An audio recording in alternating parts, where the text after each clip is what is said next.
फूटा घड़ा और किसान। बहुत समय पहले की बात है। किसी गांव में एक किसान रहता था। वह रोज भोर में उठकर दूर झरनों से स्वच्छ पानी लेने जाया करता था। इस काम के लिए वह अपने साथ 2 बड़े घड़े ले जाता था, जिन्हें वो डंडे में बांधकर अपने कंधे पर दोनों ओर लटका लेता था। उनमें से एक घड़ा कहीं से फूटा हुआ था और दूसरा एकदम सही था।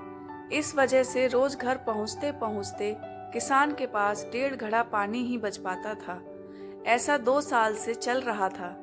सही घड़े को इस बात का घमंड था कि वो पूरा का पूरा पानी घर पहुंचाता है और उसके अंदर कोई कमी नहीं है।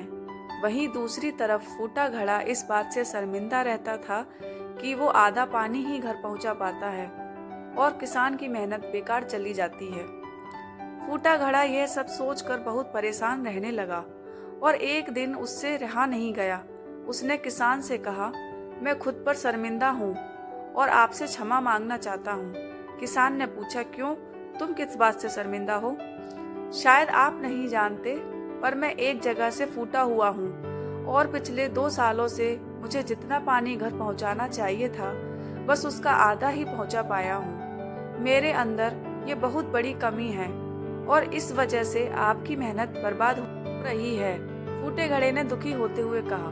किसान को घड़े की बात सुनकर थोड़ा दुख हुआ और वह बोला, कोई बात नहीं, मैं चाहता हूँ कि आज लौटते वक्त तुम रास्ते में पड़ने वाले सुंदर फूलों को देखो। घड़े ने वैसा ही किया। वह रास्ते भर सुंदर फूलों को देखता आया।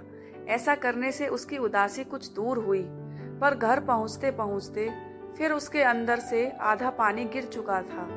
वो मायूस हो गया और किसान से क्षमा मांगने लगा। किसान बोला, शायद तुमने ध्यान नहीं दिया। पूरे रास्ते में जितने भी फूल थे वो बस तुम्हारी तरफ ही थे। सही घड़े की तरफ एक भी फूल नहीं था। ऐसा इसलिए क्योंकि मैं हमेशा से तुम्हारे अंदर की कमी को जानता था और मैंने उसका लाभ उठाया। मैंने तुम्हारे तरफ वाले रास्ते पर रंग बिरंगे फूलों के बीज बो दिए थे।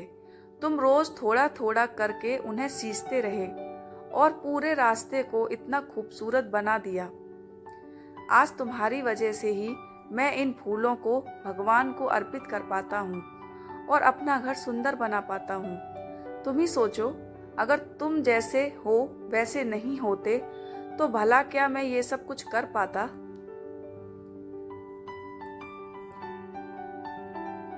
सीख।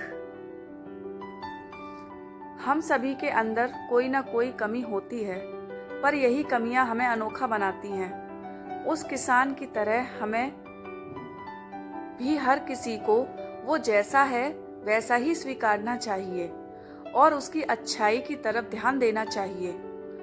और जब हम ऐसा करेंगे, तब फूटा घड़ा भी अच्छे घड़े से मूल्यवान हो जाएगा।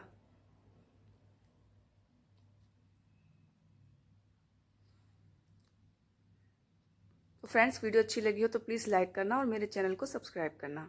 Thank you.